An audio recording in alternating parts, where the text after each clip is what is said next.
Ada sebuah buku yang sangat menggugah saya, yaitu buku yang berjudul The Winner Takes All, atau terjemahan bebasnya adalah Pemenang Mengambil Semuanya. Dalam buku tersebut dikatakan anak muda di tahun 80-an banyak yang kaya. Namun di tahun 90-an anak muda yang kaya lebih sedikit dibandingkan yang tahun 80-an. Lalu di tahun 2000 lebih sedikit lagi yang kaya dibandingkan dengan tahun 90-an. Dan sekarang di tahun 2019 ini anak muda yang kaya dibandingkan dengan satu dekade sebelum ini lebih sedikit lagi yang kaya. Karena apa?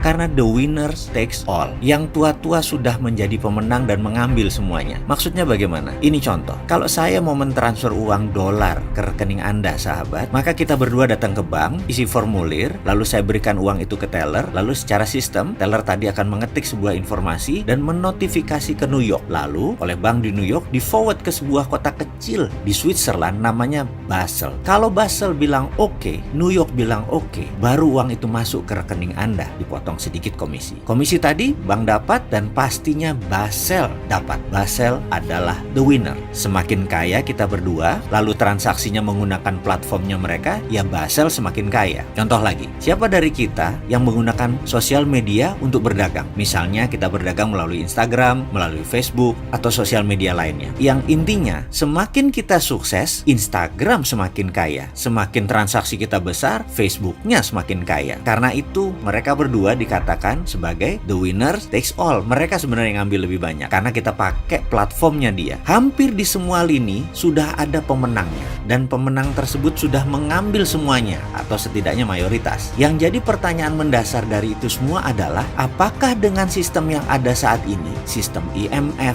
sistem inflasi, sistem keuangan negara, sistem currency, sistem internet, sistem digital komunikasi, dengan semua sistem tersebut, kemiskinan hilangkah dari muka bumi? Apakah jarak orang kaya dengan orang miskin semakin mendekat atau hilang, atau malah berjarak semakin jauh? Setahu kita, malahan yang super kaya semakin kaya dan yang miskin susah sekali menjadi sejahtera. Artinya apa? Artinya the system doesn't work. Artinya sistemnya tidak bekerja. Artinya sistemnya salah. Yang jadi pertanyaan berikutnya, mengapa sudah tahu salah kok masih dipertahankan, masih digunakan, bahkan masih diagung-agungkan, masih dilindungi dengan peraturan-peraturan sebuah negara? Kita seharusnya menciptakan sesuatu yang baru, yang lebih baik lagi untuk kemanusiaan. Ayo anak muda Indonesia, ini masanya kita berjaya. Kita tidak usah pakai lagi platform yang tua-tua itu. Kita harus punya cara yang lebih baik dari yang sudah ada. Kita tantang sistem mereka dengan sistem kita. Selamat datang New Economic Model.